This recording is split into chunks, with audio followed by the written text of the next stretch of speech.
Hello बच्चों, welcome back to विज्ञान institute. तो बेटा जो लास्ट लेक्चर था हमारा उसमें हम लोगों ने क्या किया था, उसमें हम लोगों ने डायपोल से रिलेटेड कुछ इंपॉर्टेंट क्वेश्चंस किए थे, ठीक है। एंड जो इलेक्ट्रिक फील्ड से रिलेटेड भी कुछ क्वेश्चंस हम लोगों ने डिस्कस किए थे। डायपोल का एक्सियल पॉइंट और इक्वेटोरियल पॉइंट, जनरल पॉइंट, वो तीनों चीज़ें हम लोगों ने खत्म कर ली थी, राइट।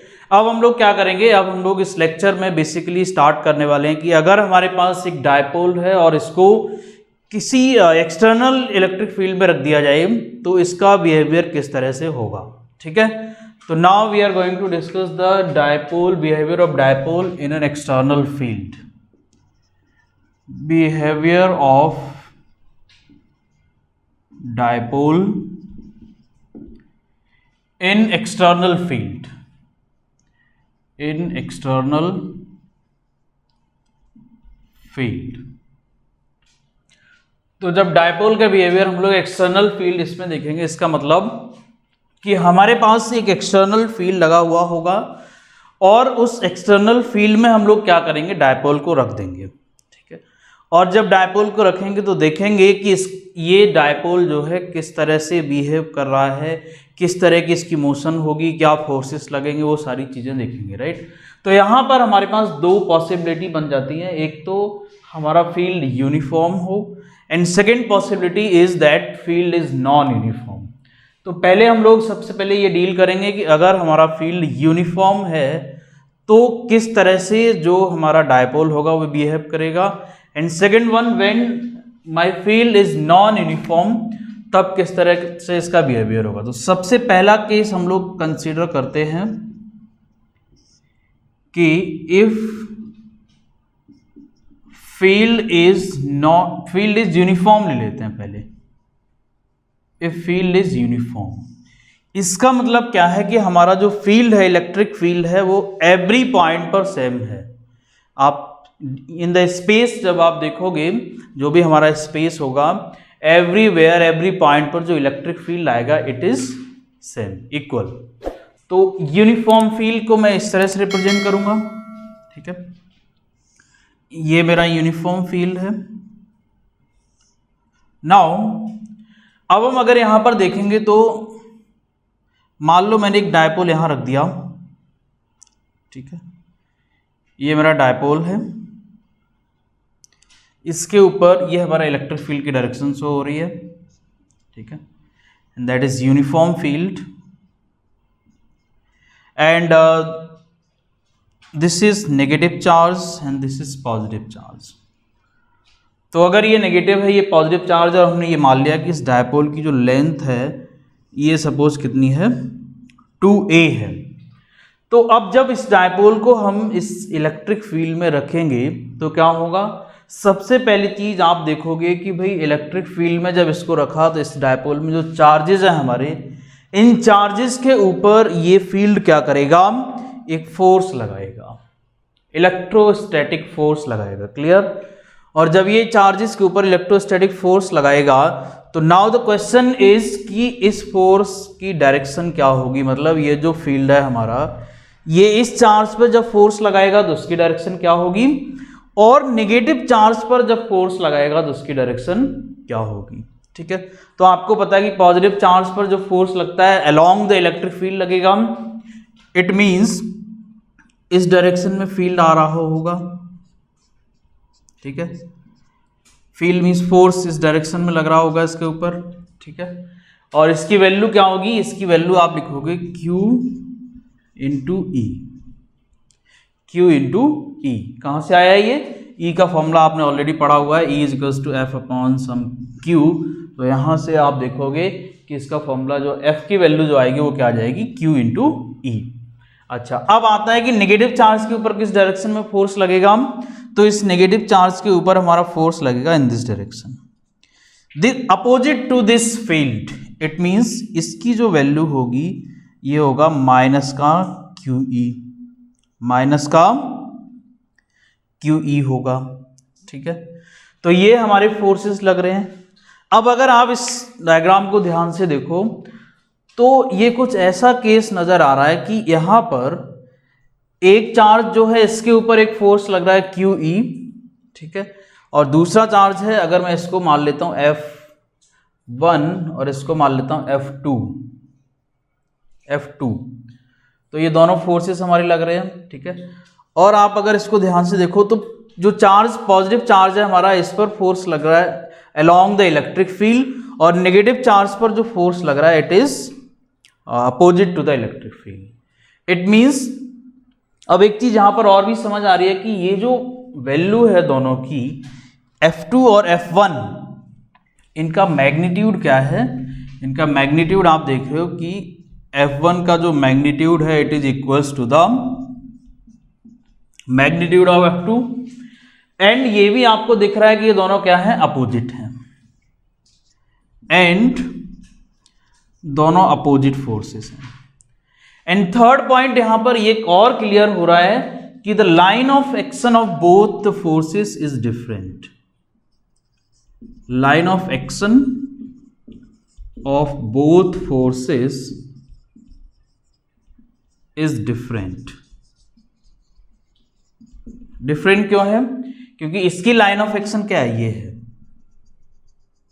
इसकी लाइन ऑफ एक्शन ये है, एंड इसकी लाइन ऑफ एक्शन ये है। दोनों की लाइन ऑफ एक्शन अलग अलग है, दोनों का मैग्नीट्यूड सेम है, और दोनों की डायरेक्शन क्या है, अपोजिट है। इट मीन्स जब इस तरह का सिस्टम हमें मिल जाए जिसमें जो अप्लाई होने वाले फोर्सेस हैं वो दोनों इक्वल हो मैग्नीट्यूड में, दोनों की डायरेक्शन अपोजिट हो, एंड थर्ड वन दोनों का लाइन ऑफ एक्शन डिफरेंट हो, तो ऐसे सिस्टम को हम बोलते हैं couple. That system is known as couple.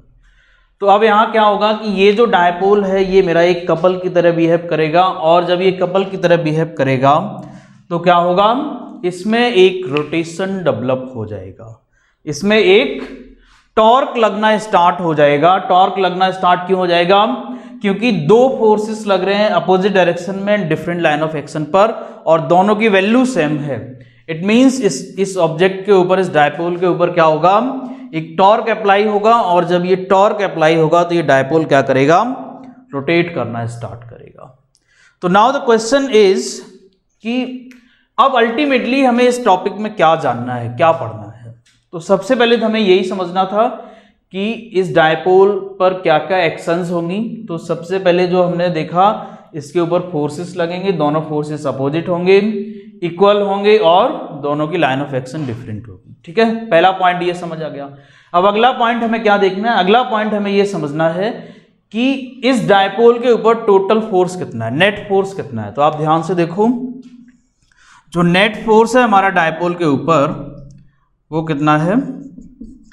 Second point जो हमें इस टॉपिक में पढ़ना है दैट इज नेट फोर्स। तो नेट फोर्स हमारा इस डायपोल के ऊपर कितना आएगा, आप देखो दोनों का वेक्टर सम कर दो। तो F1 कितना है मेरा QE, और F2 कितना है मेरा minus of QE। It means ये दोनों कैंसिल आउट हो जाएंगे, एंड नेट फोर्स मेरा क्या है, नेट फोर्स मेरा क्या है, 0 है। So the net force on this dipole is 0। इसका मतलब एक बहुत इंपॉर्टेंट कंक्लूजन यहां से निकल के आ रहा है, एंड दैट कंक्लूजन इज, आपने 11th क्लास में लॉज ऑफ मोशन में ये पढ़ा था कि अगर किसी भी ऑब्जेक्ट के ऊपर लगने वाला फोर्स हमारा क्या हो जाए, 0 हो जाए, नेट फोर्स क्या हो जाए, 0 हो जाए, तो वो सिस्टम हमारा ट्रांसलेशनल इक्विलिब्रियम में रहता है। इट मींस ये डायपोल मेरा ट्रांसलेशनल इक्विलिब्रियम में होगा। अब ये ट्रांसलेशनल इक्विलिब्रियम क्या है, तो ट्रांसलेशनल इक्विलिब्रियम को समझो जरा। इसका मतलब इसमें no translation motion, translation motion नहीं होगी। ठीक है, तो तीसरा पॉइंट हमें यह समझ आ गया कि इसके ऊपर जो फोर्स लग रहा होगा ये 0 होगा, नेट फोर्स, और उस नेट फोर्स के 0 होने की वजह से ये ऑब्जेक्ट मेरा ट्रांसलेट नहीं करेगा। ट्रांसलेट करने का, ये अपनी पोजीशन को छोड़कर नहीं जाएगा, एक ही पोजीशन पर बना रहेगा। हो सकता है उसी पोजीशन पर मोशन करे, बट ये ऐसा नहीं होगा यहां से यहां चला जाए, यहां चला जाए, यहां चला जाए, ऐसा पॉसिबिलिटी नहीं है। There is no translational motion नहीं है। क्लियर। अब सेकंड पॉइंट आता है कि अगर ये कपल बन रहा है तो इसके ऊपर टॉर्क लग रहा होगा, और टॉर्क लग रहा होगा तो ये रोटेट करेगा। ठीक है, रोटेट किस तरह से करेगा जरा ध्यान से समझो। ये वाला जो फोर्स है हमारा, ये क्या करेगा, इस डायपोल को नीचे की तरफ लाएगा। ठीक है, इस डायपोल को नीचे की तरफ लाएगा ऐसे, और ये वाला फोर्स क्या करेगा, ये वाला फोर्स हमारा इस डायपोल को इधर ले जाएगा और ये फोर्स इसको नीचे की तरफ लाएगा। सो अल्टीमेटली आप क्या देख रहे हो कि इसमें ये क्लॉकवाइज रोटेशन होगा। ठीक है, ये क्लॉकवाइज रोटेशन होगा। जैसे ये क्लॉकवाइज रोटेशन होगा और जैसे ही ये दोनों चार्जेस हमारे रोटेट होके किस तरह से आएंगे, तो इधर मैं रफ कर देता हूँ ये।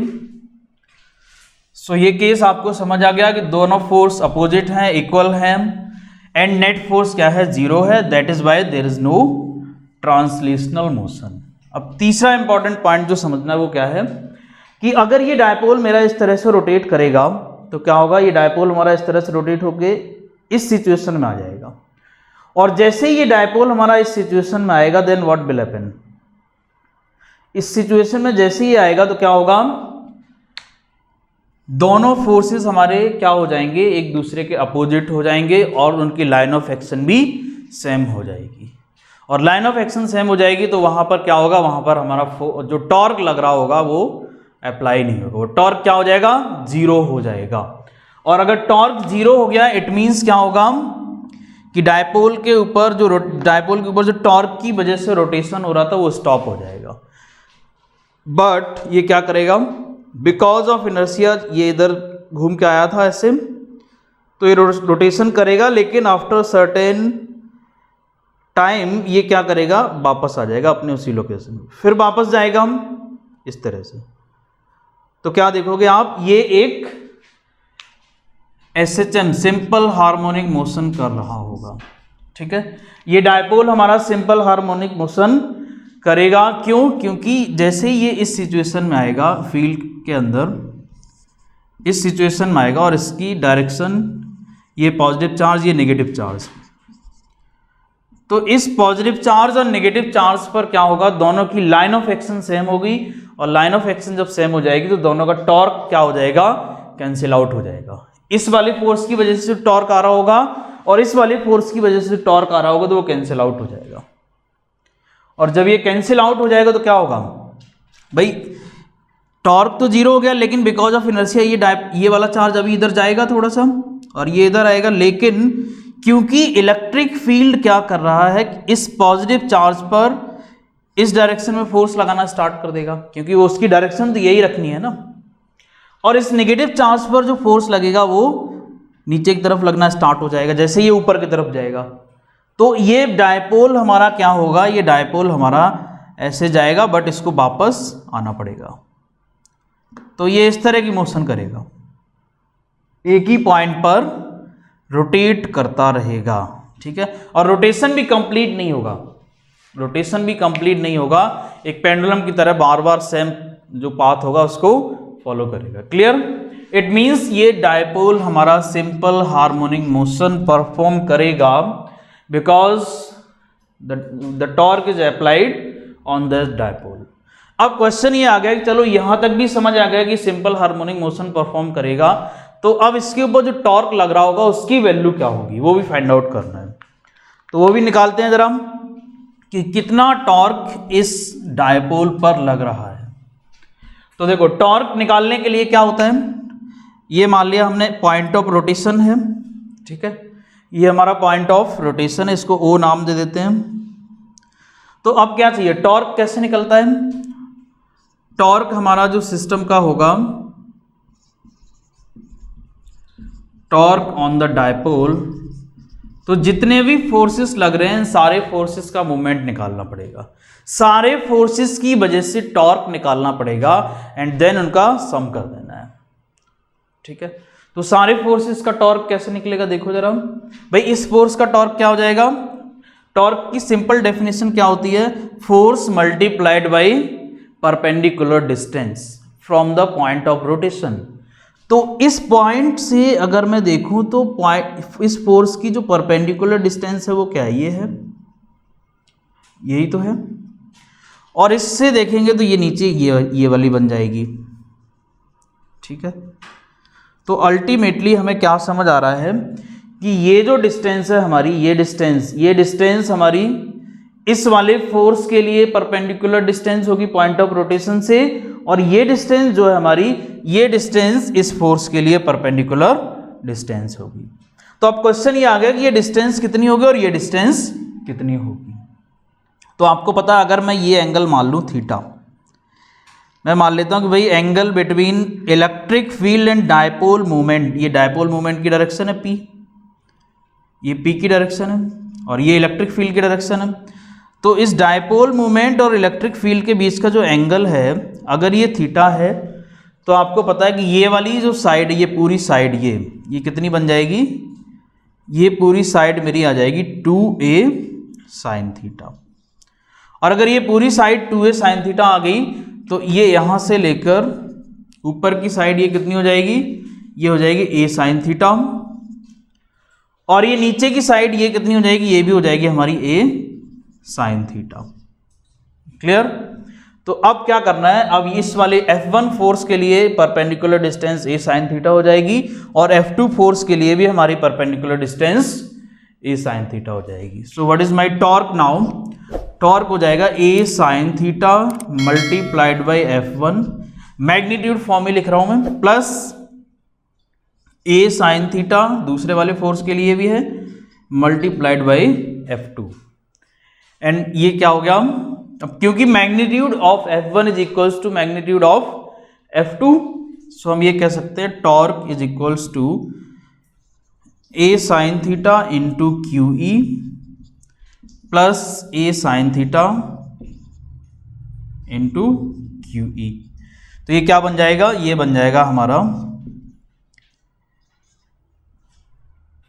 Q2 into QAE sine theta, और इसको क्या लिख सकते हो आप, इसको थोड़ा सा सिंप्लीफाई और किया जाए तो ये क्या आ जाएगा, ये आ जाएगा tau is equals to Q into 2a, एक साथ कर दिया, Q इंटू 2a एक साथ कर दिया, और ये बन गया मेरा E साइन थीटा, और Q इंटू 2a क्या हो जाता है, ये बन जाएगा dipole movement PE।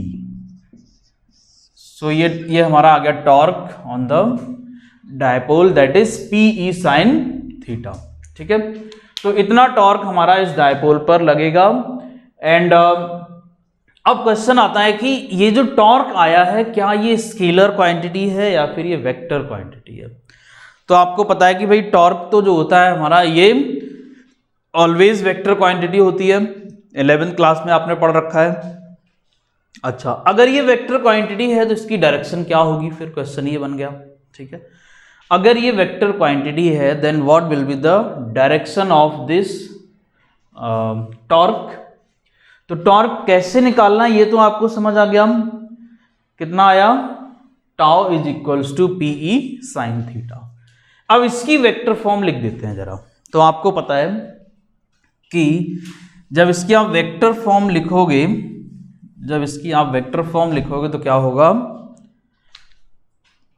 Vector form क्या हो जाएगी इसकी, ये बन जाएगी हमारी tau vector is equals to, अब देखो यहां लिखा हुआ PE साइन थीटा, इसका मतलब मैं इसको ऐसे ले सकता हूं, AB साइन थीटा जो होता है वो क्या होता है, A क्रॉस B होता है, आपने ये 11th क्लास में पढ़ा है। It means PE sine theta क्या होगा, PE साइन थीटा होगा P cross E, P cross E होगा भाई। AB sine theta A cross B के बराबर है, तो PE sine theta P cross E के बराबर हो जाएगा। तो ये क्या हो जाएगा, P क्रॉस E हो जाएगा। और अब इसकी जो डायरेक्शन आप देखोगे तो आपको पता है, जब दो वेक्टर्स का क्रॉस प्रोडक्ट आ रहा हो तो उसकी डायरेक्शन क्या होती है, उन दोनों वेक्टर्स के परपेंडिकुलर होती है। इसका मतलब कि अगर मेरा जो टॉर्क है इसकी डायरेक्शन मुझे पता लगानी है, तो ये हमारी डायरेक्शन जो हमारा डायपोल मूवमेंट होगा इसके भी परपेंडिकुलर होगी, और जो हमारा इलेक्ट्रिक फील्ड है इसके भी परपेंडिकुलर होगी। ठीक है, तो इट मींस अगर हम ये बोलें, यहां लिख देता हूं मैं, so the direction of tau is perpendicular to both dipole moment and electric field। Vectorial form में भी इसको रिप्रेजेंट कर सकते हो। तो अगर ये मेरा इलेक्ट्रिक डायपोल मोमेंट है और ये मेरा क्या है, इलेक्ट्रिक फील्ड है, तो इन दोनों को इस तरह से आप रिप्रेजेंट करोगे वेक्टर फॉर्म में। किस तरह से भाई, ये हो गया मेरा डायपोल की डायरेक्शन, डायपोल मोमेंट की डायरेक्शन, ये होगी मेरी इलेक्ट्रिक फील्ड की डायरेक्शन। तो ये हमारा क्या है, P क्रॉस E। तो जब आप P क्रॉस E करोगे तो ये Z एक्सिस पे आ जाएगा, वो भी अंदर की तरफ, इनटू द पेपर। ठीक है, जब आप इस तरह से करोगे राइट हैंड रूल से, सो थंब के अकॉर्डिंग अंदर की तरफ मेरा डायपोल मोमेंट आ जाएगा। सो इट मींस ये हमारा इस तरह से इस एक्सिस पे ही होगा, लेकिन ये एक्सिस मेरी इस बोर्ड में अंदर की तरफ जा रही होगी, जेड एक्सिस पर आएगा हमारा। तो मैं इसको नीचे की तरफ ड्रॉ कर देता हूं इस तरह से। ठीक है, ये होगा मेरा क्या, टॉर्क, जिसकी वैल्यू है P क्रॉस E। इसका मतलब क्या है, into the board, into the board, मतलब इस बोर्ड में अंदर की तरफ इसकी डायरेक्शन होगी। ठीक है, तो ये हमारा केस था आपका किस तरह का, dipole in uniform electric field. तो यहां पर एक बार समराइज कर लेते हैं चीजों को कि क्या क्या अभी तक पढ़ा है यूनिफॉर्म वाले में हमने, क्योंकि यहां से एमसीक्यू बेस्ड क्वेश्चंस बनने वाला है, ये सियोरिटी है, यहां से एक क्वेश्चन बन जाएगा। ठीक है, तो सबसे पहले हमने ये देखा कि जब यूनिफॉर्म फील्ड में हम डायपोल को रखते हैं तो उसके ऊपर नेट फोर्स क्या होता है, जीरो होता है, पहली चीज। और अगर net force zero, it means no translation, उसमें ट्रांसलेशन मोशन नहीं होगी। दूसरी चीज हमने क्या देखी यहां पर कि टॉर्क जीरो नहीं होगा, मींस टॉर्क कितना लग रहा है यहां पर, ये लग रहा है P क्रॉस E।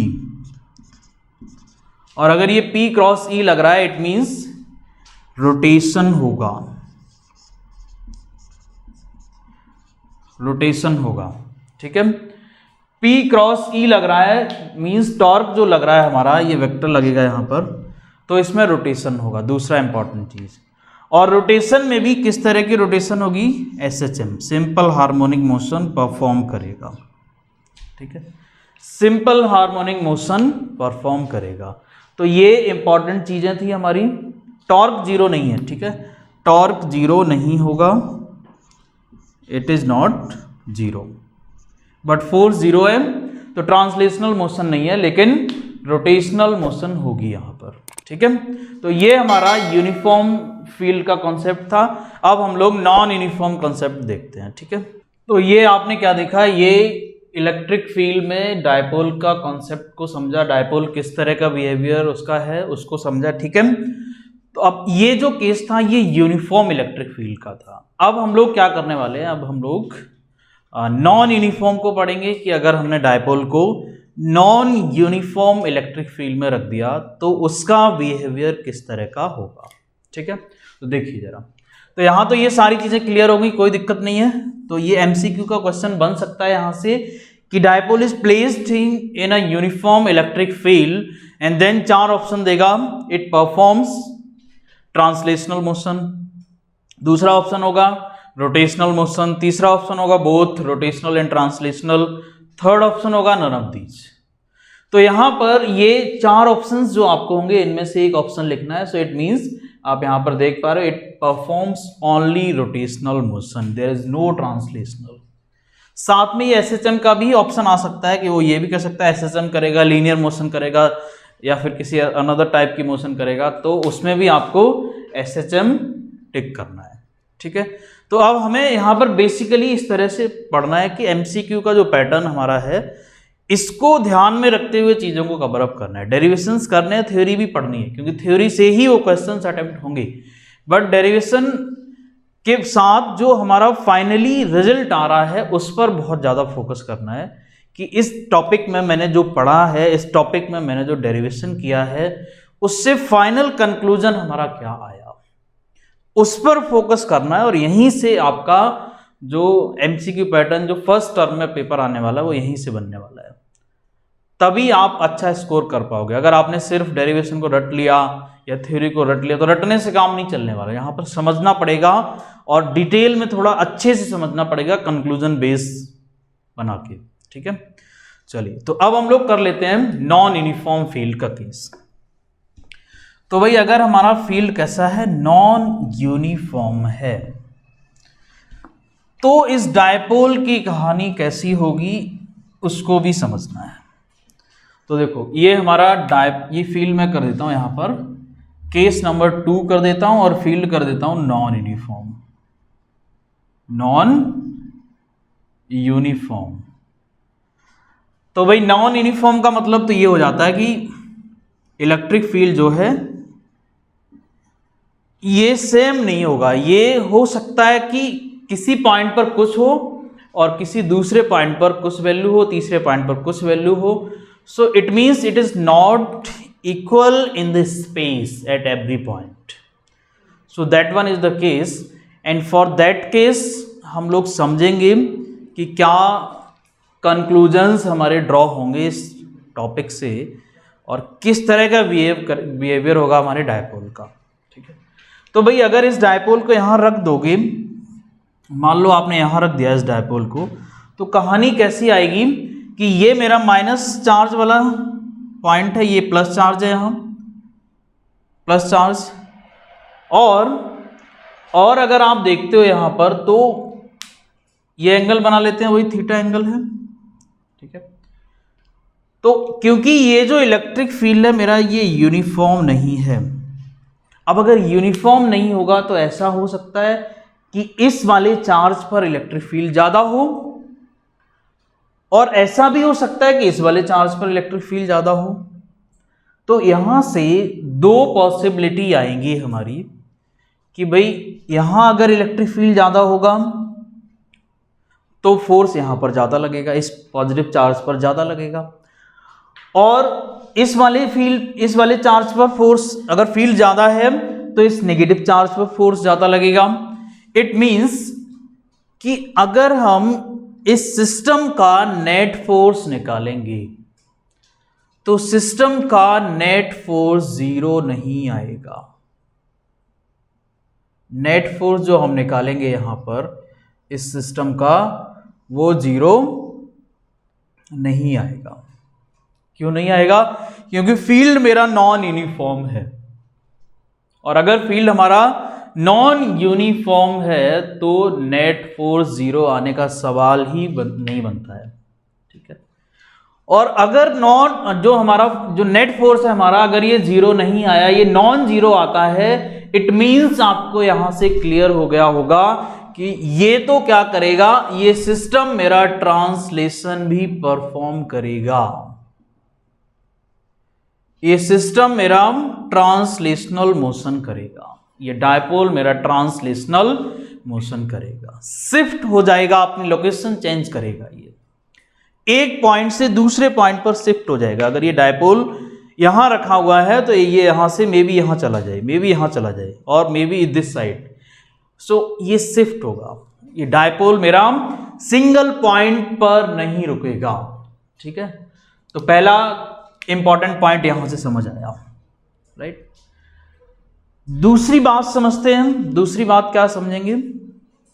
दूसरी बात ये यहां पर समझने वाली है कि अगर मान लो ये हमारा जो फील्ड है ये इंक्रीजिंग है। इंक्रीजिंग का मतलब क्या है कि ये फील्ड इस डायरेक्शन में लगा हुआ है, डायरेक्शन आपको दिख रही है, लेकिन इसकी वैल्यू इंक्रीज हो रही है। इसकी वैल्यू जैसे जैसे आप राइट की तरफ जाओगे इसकी वैल्यू इंक्रीज हो रही है। तो अगर इसकी वैल्यू इंक्रीज हो रही होगी, तो क्या होगा, इसके ऊपर जो फोर्स लगेगा ना इस डायपोल के ऊपर, तो उस नेट फोर्स की डायरेक्शन क्या आएगी, वो जो डायरेक्शन आएगी नेट फोर्स की वो डिफाइन करेगी कि मेरा डायपोल किस डायरेक्शन में जाएगा, ठीक है। वो डायरेक्शन डिफाइन करेगी कि मेरा डायपोल किस डायरेक्शन में जाएगा, राइट। तो इट मीन्स जब इसके ऊपर जो हमारा फील्ड है इंक्रीजिंग है, इसका मतलब कि इस डायरेक्शन में जैसे जैसे मूव करेंगे हम तो फील्ड क्या होगा, बढ़ेगा।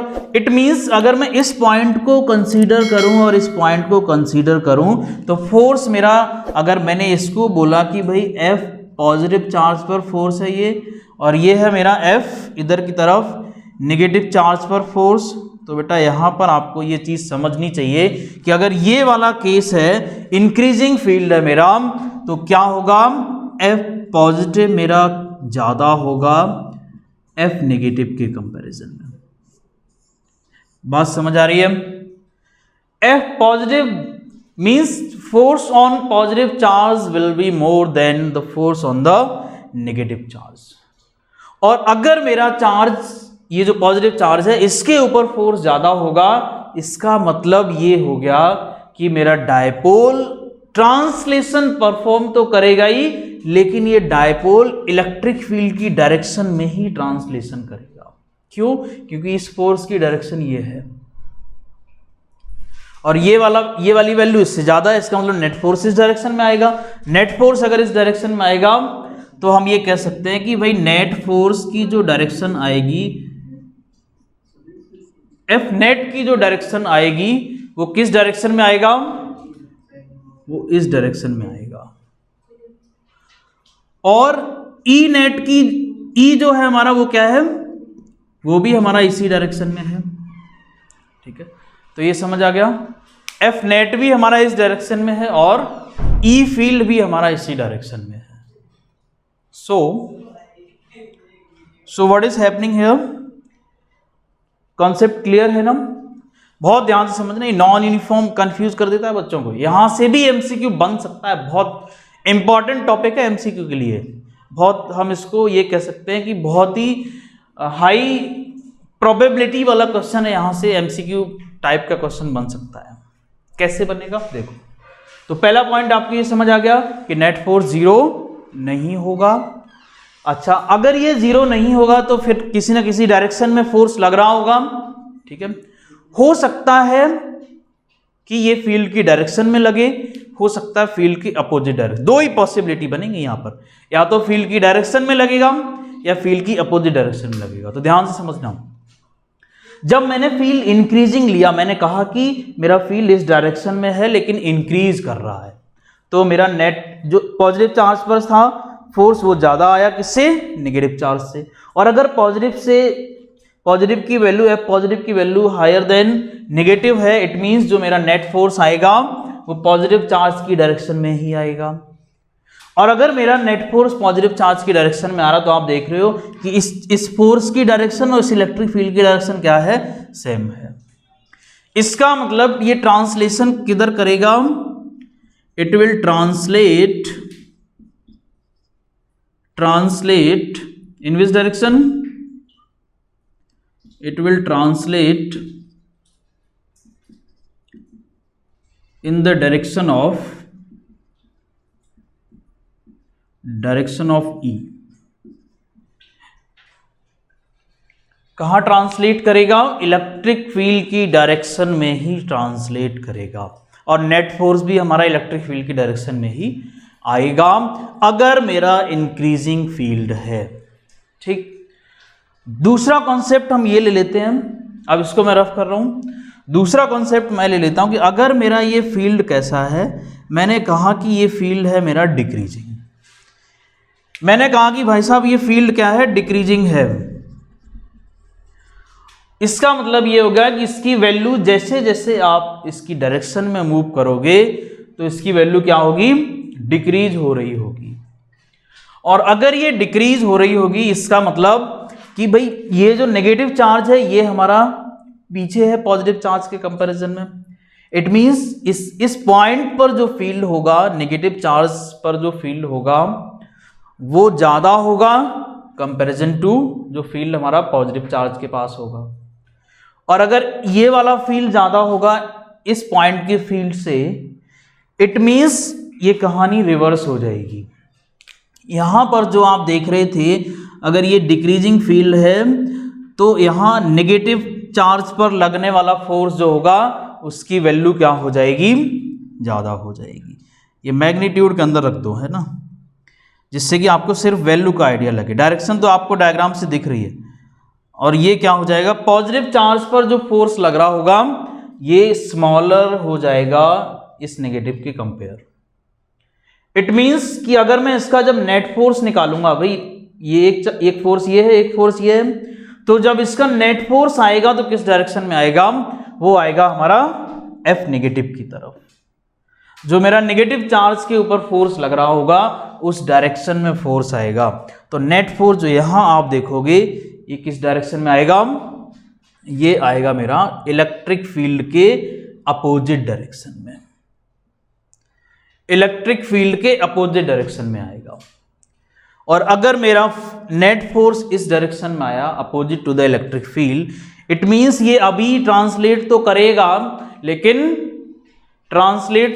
लेकिन किस डायरेक्शन में, opposite to the, it will translate opposite to